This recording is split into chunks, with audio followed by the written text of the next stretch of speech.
3,000포인트를 볼 수 있는 부분은 여전히 가능성은 충분히 있습니다. 다만 우리나라 주식시장은 정책적으로 제도적으로 굉장히 중요한 시기에 있는 겁니다. 그러니까 외국인들이 팔 만큼 거의 다 팔았다라고 표현을 하고 있는 거고요. 이 부분이 만약에 통과가 되면 우리 시장에 투자하려고 하는 자금들이 꽤 많이 있습니다.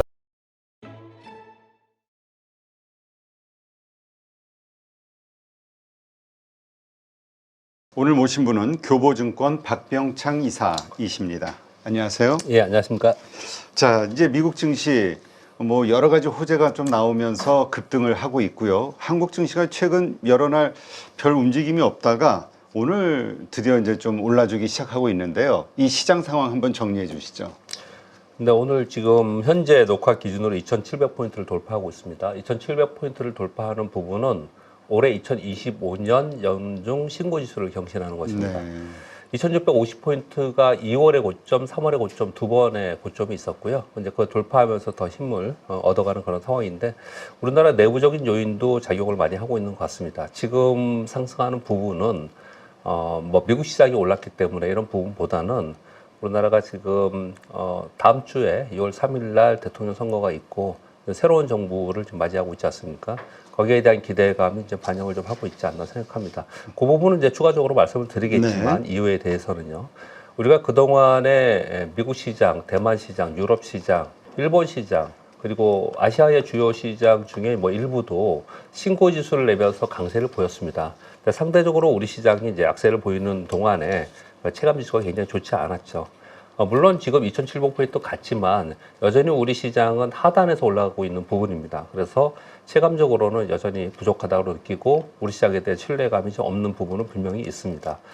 그렇지만 우리 시장이 하반기를 좀 기대하면서 올라가는 그런 분위기가 좀 있고 미국 시장은 지난 4월 달에 관세 발표 이후에 급락했다가 다시 올라와서 역사적 신고지수 근처에서 지금 머물러 있습니다. 여기서 이제 새로운 모멘텀을 지금 기다리고 있는 구간이고 우리 시장의 베스트는 미국 시장이 여기서 하락도 상승도 하지 않는 상태가 저는 베스트인 것 같아요. 왜냐하면 미국 시장이 여기서 또 강하게 올라가면은 미국 예외주의가 되고 상대적으로 상대 국가들은 좀 약한 그런 모습을 보일 수도 있어요. 오히려 미국 시장이 상당 부분에서 박스권으로 유지했을 때 수급적으로나 여러 면에서 우리 시장에 좀 더 보탬이 되지 않을까 생각합니다. 여하튼 미국은 역사적 신고지수 근처했고 독일은 역사적 신고지수를 경신하면서 움직이고 있습니다. 그리고 우리나라는 하단에서 올라오고 있는데 그동안에 좀 상대적으로 약했던 부분들을 좀 만회하는 그런 상승을 기대해 보는 그런 상황입니다. 네, 그렇군요. 자, 이 코스피 주봉 차트 이제 이게 아무래도 중장기 어떤 관점에서 보통 많이 보잖아요. 네. 지금 3천, 뭐 4천 이하까지 막 나오고 있거든요. 네. 어떻습니까? 이 흐름을 봤을 때 그런 우리가 희망을 품어도 될 만한 움직임을 보이고 있나요? 뭐 지금 이제 정치권에서 5,000포인트 얘기하고 여의도에서는 3,000포인트를 얘기를 이미 많이 좀 하고 있습니다. 그런데 뭐 4,000포인트, 5,000포인트 얘기하는 것은 우리나라의 밸류에서 코리아 디스카운트가 해소되는 과정에서 그럴 수 있다라고 얘기하는 것이기 때문에 그것은 수급적이거나 아니면 실전 투자하는 입장에서는 조금 더 시간을 두고 나중의 일이고요. 지금 이제 당장 현실적인 것들을 우리 하반기를 좀 생각해 봐야 될 것 같습니다. 좀 전에 말씀드린 바와 같이 2월달, 3월달의 고점이 2,650포인트였습니다. 그것을 돌파하고 나면은 그 이후에 매물대가 별로 없어요. 그래서 2,800과 2,850포인트에 있습니다. 그래서 거기까지는 좀 가볍게 갈 수 있는 이걸 돌파하고 나면은 그런 기적 분석상의 위치에 있고요. 2,800포인트를 넘어서는 이제 3,000포인트 그 얘기하는 그 부분을 이제 갈 수 있느냐 없느냐인데 그것은 시장에서 기대하는 부분들이 스토리가 맞아떨어져야지 그렇게 될 수 있는 부분이거든요. 네. 근데 그런 스토리가 어떤 것인지는 좀 추후에 다시 말씀드리겠고, 우리 기술적 분석상에서 볼 때 2,700포인트를 넘기면 2,700포인트에서 10%면 270포인트잖아요. 그러면 2,700에서 270 더하면은 2,970이니까 그러면 이제 곧바로 3,000포인트를 볼 수 있는 부분은 여전히 가능성은 충분히 있습니다. 다만 지금 시장에서 기대하는 스토리가 맞아떨어질 수 있냐 이 부분이 이제 앞으로 우리가 지켜보는 관건이다라고 보시면 될 것 같습니다. 네, 그렇군요.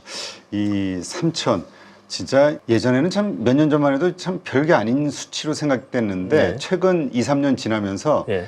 이 어마어마하게 높은 그 허들로 느껴지는 예. 이 심적 부담감이 생겨 버렸어요. 네네. 네. 근데 지금 2,700 딱 뚫은 것처럼 예. 3,000을 만약에 돌파하게 되면은 예. 그때는 그 이상 더 세게도 올라갈 수 있다. 이 저항선을 뚫어버리면 뭐 예. 이런 분석들도 있던데요. 예, 주식시장은 수급이지 않습니까? 미국 시장이 고평가 논란에도 불구하고 계속해서 강세를 보이고 있고 요즘에 미국 시장도 여러분 보시면요. 악재가 나오면 좀 밀리긴 하지만 호재 없어도 악재만 없으면 올라가는 그런 상황이 돼요. 그렇게 미국 시장이 오르는 것은 결국은 유동성의 힘 아닙니까? 미국 시장이 08년 글로벌 금융위기 이후에 리먼 부도 이 사태 그 이후에 시장이 2008년부터 올랐으니까 17년 동안 오르는 거예요. 사실은요. 엄청나네요. 그 사이에 중간중간에 내린 부분도 있었지만 어떻든 간에 장기적으로 우상향하면서 올랐던 거거든요. 내가 가끔가다 이런 얘기를 하면 나중에 주식시장에 오신 분들은 저는 이제 오랫동안 주식시장에 있었으니까요. 이런 얘기하면 되게 뭐 깜짝 놀라거나 또는 뭐 우리 시장하고 미국하고 다르지라고 표현하는 부분이 있는데 먼저 궁금하시죠? 뭐냐면 2007년, 2006년, 2005년도에 S&P 500 지수하고 우리하고 비슷했거나 우리가 높을 때도 있었어요. 우리 코스피 지수가 S&P 500보다 높았단 말이에요, 지수가. 네. 그러니까 08년도 이후에 이런 일이 벌어진 것은 당연히 미국의 그 고성장을 하는 빅테크들이 미국에 존재해 있기 때문에 그들의 시가총액이 오르면서 오르는 것은 당연한 논리이고요. 근데 저는 시장에서 수급전 요인을 상당히 중요하게 보는 편인데요. 08년 이후에 돈을 두 차례 걸쳐서 QE를 통해서 대규모로 시장에 유동성을 보강했지 않습니까? 여전히 그것이 시장이 존재해 있고요. 지금 어제 기사인가 봤더니 미국의 지금 주변 자금, 소위 MMF 자금이 7.2조 달러. 이 7조 달러가 지금 MMF에 있다라는 거예요. 그 자금은 언제든지 시장에 들어올 수 있는 자금이거든요.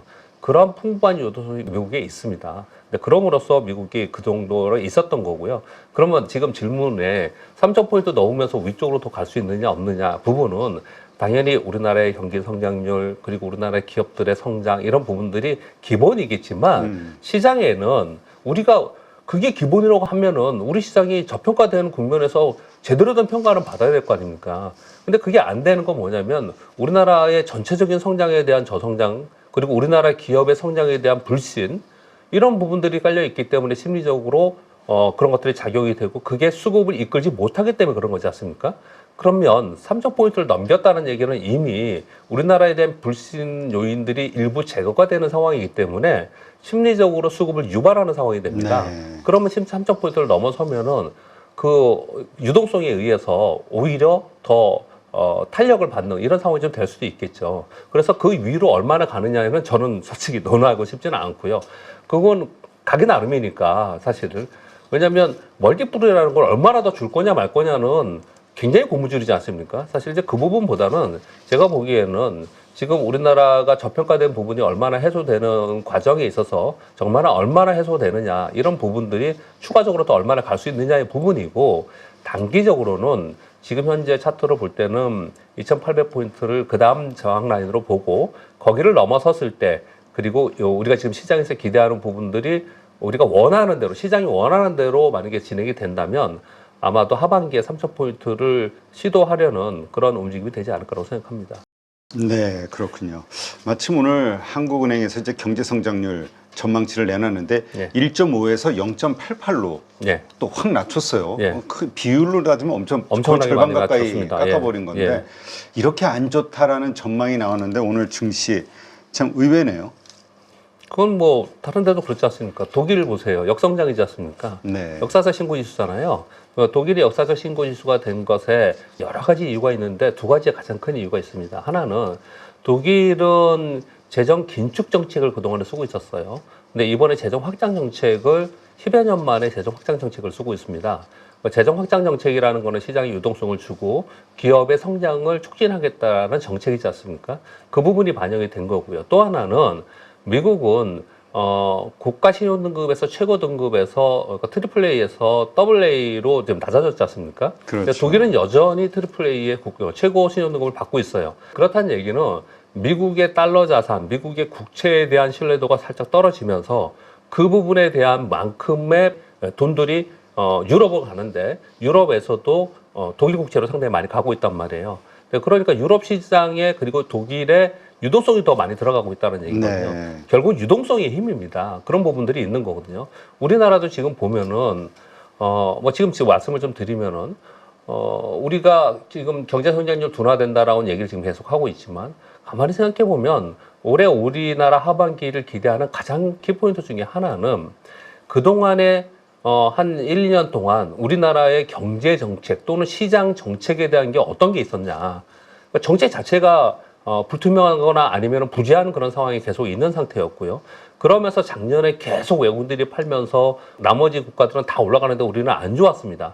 두 번째는 정책 리스크를 생각을 해보면 우리는 정말 어마어마한 1분기를 지났습니다. 네. 지난 12월에 우리는 계엄령이라는 사태가 있었고요. 그 이후에 대통령 탄핵이라는 걸 두 번째 또 맞이하면서 어마어마한 정치적 혼란을 겪고 있었습니다. 당연히 정치적 혼란이 있었으니까 환율은 우리나라 원화는 약세였을 거고 외국인들은 우리나라에서 계속 파는 그런 상황이 된 거거든요. 그러면 경기는 뭐 1% 위에 있다가 0%대까지 떨어뜨리고 있는 상황인 거고 그리고 정치적 불확실성은 어마어마한 상태에 있었단 말이에요. 이 두 가지를 놓고 봤을 때 다른 걸 좀 이따 더 말씀을 드릴지 모르겠지만 두 가지를 놓고 봤을 때 여기서 더 많은 게 안 좋으면 대표님 어디로 갈 것 같습니까? 글쎄요. 그보다 더 안 좋은 건 위기입니다, 위기. 그러게 여기서 예. 더 그 최악의 상황에서 더 예. 간다고 하면 도대체 뭐가 되는 거지? 정치적으로나 경제적으로나 그냥 위기입니다, 위기. 그 위기가 갈 거라고 생각하는 사람들은 지금 주식 투자를 못 하는 거고 그 위기까지 가지 않는다고 생각하면 주가라는 거는 싼 게 가장 큰 재료라고 하지 않습니까? 그렇죠. 그러니까 어마어마한 악재를 반영하면서 우리 시장이 여기 있었기 때문에 그 악재가 해소된다라는 과정 속에서 시장이 반등을 하는 거거든요. 네. 즉 지금 한국은행에서도 이번에 기준금리를 25bp 내리면서 우리 성장률을 굉장히 뭐 거의 반토막 가까이 지금 낮췄지 않습니까? 이렇게 낮췄다라는 거는 금리를 낮추면서 성장률을 낮췄다는 거는 우리 성장에 대한 둔화를 얘기하고 있는 거지 않습니까? 그렇죠. 그러면 앞으로 어떤 정책이 나와야 됩니까? 경기를 부양시키는 정책이 나올 수밖에 없는 거잖아요. 그걸 기대하면서 시장은 움직인다라고 보시면 될 것 같습니다. 알겠습니다. 근데 진짜 말씀하신 대로 지난 9개월간 외국인의 순매도 금액이 36조 맞습니다. 엄청나잖아요. 예. 그만큼 우리 돌아보면 악재들이 많았던 것 같아요. 예. 근데 이제 좀 달라질 수 있을 거라고 봐야 될까요? 저는 달라질 수 있다고 생각합니다. 왜냐하면요. 작년 상반기에 외국인들이 24조 원을 순매수했습니다. 그래서 작년 상반기에 추세적으로 좀 올랐어요. 작년 7월 달부터 빠졌습니다. 작년 7월 달부터 시장이 하락하는 동안 작년 한 해에만 외국인들이 23조 원을 팔았어요. 그대로 다 팔았습니다. 그리고 나서 올해 4월까지 계속 팔았어요. 그래서 지금 말씀하신 대로 9개월간 36조 원을 팔았습니다. 네. 외국인들이 9개월 연속 판 경우도 굉장히 이례적이고요. 그리고 36조 원 이상을 판 것도 이례적인 상황이에요. 외국인들이 우리나라가 안 좋아서 앞으로 경기가 안 좋을 것 같으니까 외국인들 전체 포지션에서 한국은 다 털어버리자. 이런 거 아니에요. 네. 왜 그러냐면 전체적으로 MSCI나 아니면 FTSE에서 전체적으로 뭐 선진국이 있고 이머징이 있고 이머징 안에서 중국의 비중이 있고 한국의 비중이 있고 그런데 그 비중에 왔다 갔다 하면서 일부분 줄였다 늘렸다 하는 과정 속에 있는 거거든요. 우리나라 갑자기 좋다고 해서 우리나라를 어마어마하게 비중을 높여서 하는 이런 게 아니거든요. 그렇게 따지고 봤을 때 9개월 동안 36조 원 판 거는 굉장히 이례적으로 많이 팔았고 그래서 골드만삭스에서 지난번에 한국 증시를 지금은 살 때라다 이렇게 표현을 했거든요. 네. 그러면서 거기 이유 중에 하나가 뭐였냐면 외국인들이 팔 만큼 팔아서 외국인들의 매도에 의해서 더 내려갈 것은 없을 것 같다 이렇게 표현까지 해요. 그러니까 외국인들이 팔 만큼 거의 다 팔았다라고 표현을 하고 있는 거고요. 그리고 이례적이라고 표현을 했는데 9개월 연속 매도를 한 이후에 5월에는 매수하기 시작을 했습니다. 네. 그랬다는 얘기는 이미 외국인들의 포지션이 바뀌고 있다라는 거고요. 그 외국인들의 포지션은 바뀌는 부분에서 호재가 된 이유 중에 하나가 환율입니다. 네. 환율이 우리가 1,500원을 넘기면 어떠냐 막 이런 걱정을 많이 했습니다. 1,450원, 60원 여기서 왔다 갔다 하기도 그랬지 않습니까? 지금 이미 1,300원대에 와서 지금 거래가 되고 있습니다. 네. 1,400원 아래로 떨어지면서 이거는 우리나라 경기가 좋아져서 우리나라 기업들의 이익이 막 늘어나서 이런 부분보다는 사실은 달러인데스가 트럼프 대통령 취임하고 나서 1월에 109 이 정도에 있었거든요. 네. 지금 100 아래로 떨어졌잖아요. 그러니까 달러인데스가 떨어지면서 상대 국가의 통화 가치는 높아지는 상황이 지금 벌어진 거고 그래서 대만, 뭐 중국은 뭐 상대적으로 좀 덜 떨어졌지만 뭐 일본 그리고 한국 이 통화 가치가 강세가 되는 거거든요. 통화 가치가 강세가 된다는 얘기는 외국인들의 입장에서는 당연히 통화 가치 강세 쪽으로 베팅을 하는 거고 우리나라 지수는 코스피 지수는 네. 우리나라 원화하고 거의 반비례하면서 움직입니다. 그러니까 우리 원화가 계속 올라가면 우리는 빠지는 거고 우리 원화가 떨어지면 우리 시장은 오르는 이런 모습을 역사적으로 데이터가 그렇게 얘기를 해주고 있어요.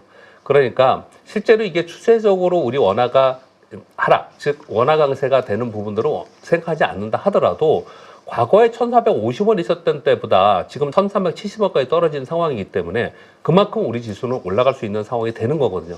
즉 외국인들의 지금 수급을 질문 주셨는데 그동안에 이례적으로 긴 기간 동안 많이 팔았고 더 여기서 많이 팔 물량이 없다라는 것을 IB들이 얘기를 하고 있고 그런 가운데 환율에 보탬을 주고 있기 때문에 외국인들은 여기서 매도세가 약화되거나 아주 보수적으로 보더라도 약화되거나 아니면은 매수로 돌아설 개연성 상당히 있고 그것이 오늘부터 보여주고 있다라고 생각하시면 될 것 같습니다.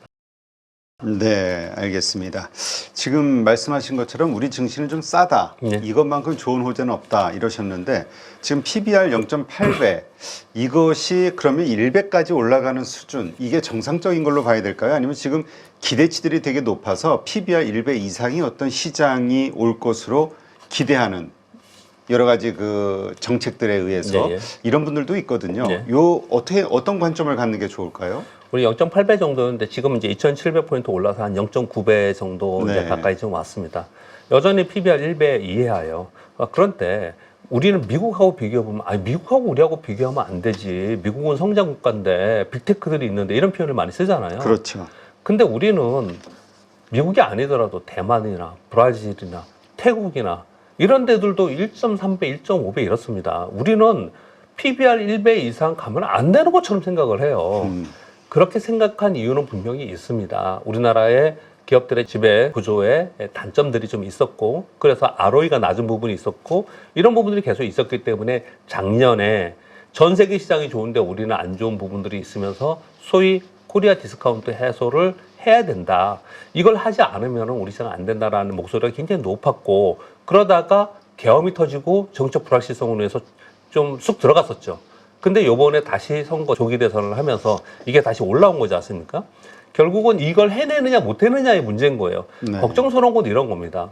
선거 전에는 이런 공약들이나 정책들이 막 나오는데 혹시 선거 끝나고 또 흐지부지 되는 거 아니야?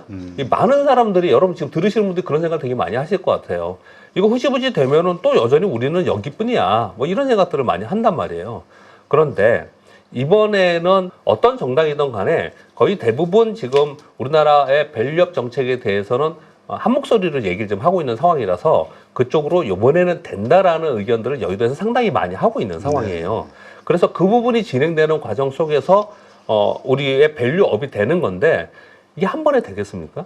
저는 이제 이 질문을 받을 때마다 그렇게 대답을 많이 드리는데 한 번에 되는 부분이 아니고요.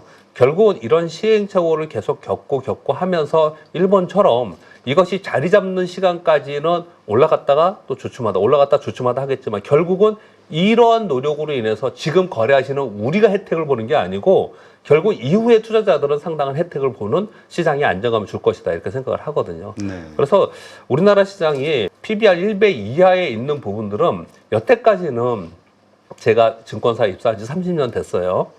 주식시장의 PBR 1배 이하이기 때문에 이것에 밸류업을 해야 된다라고 얘기한 거는 제가 30년 또 있는 동안 이번이 처음입니다. 아, 그래요? 네, 처음이에요, 처음. 이렇게까지 정치권에서 여기에 대해서 이렇게 중요하게 생각하고 투자자들이 이것을 조총하고 이런 것들은 이번이 처음이에요.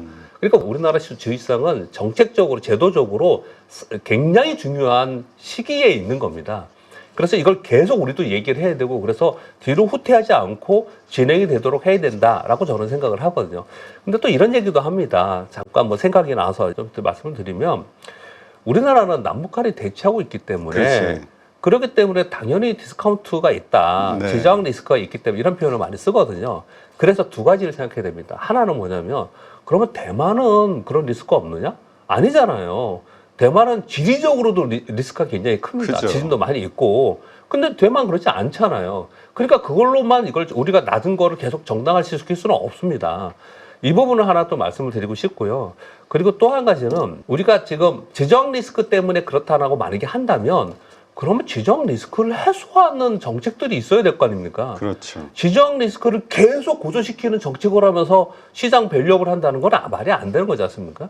결국은 다음 정부에서는 지정 리스크를 해소하는 정책, 정치적인 정책들이 나와야 된다고 저는 생각을 합니다. 그것이 같이 결부되면서 이런 일들이 우리가 해소가 되는 거지 어느 하나만 가지고 되는 부분은 아니라고 생각하는데 일단 시장에서는 우리 시장의 지배구조에 문제가 있었던 것들을 해소하려고 하는 이런 노력들이 있는 거고 잠깐 팁을 드리면 우리 여의도에서는 어떤 얘기들이 많이 듣냐면요. 외국계 펀드들이 우리나라의 요번에 상법 개정이나 아니면 자본시장법 개정을 통해서 지배구조 개선이 좀 바뀌는 이 부분이 만약에 통과가 되면 우리 시장에 투자하려고 하는 자금들이 꽤 많이 있습니다. 그래서 질문을 많이 해요. 네. 그런 얘기를 많이 듣고 있거든요. 보통 뉴스에 그런 거 안 나오죠. 그런 얘기를 많이 듣고 있어요. 그래서 요번에 이게 되느냐 안 되느냐에 따라서 우리가 생각하는 거와 다른 움직임이 상당히 있을 수 있다. 그냥 무작정 한 방향으로 그냥 기대만 하자는 의미를 말씀드리는 건 아니고요. 이게 됐을 때 우리가 여태까지 경험하지 않은 길을 갈 수 있다라는 부분들도 우리가 좀 생각을 하면서 시장을 보자 이렇게 말씀을 드리겠습니다. 네, 알겠습니다.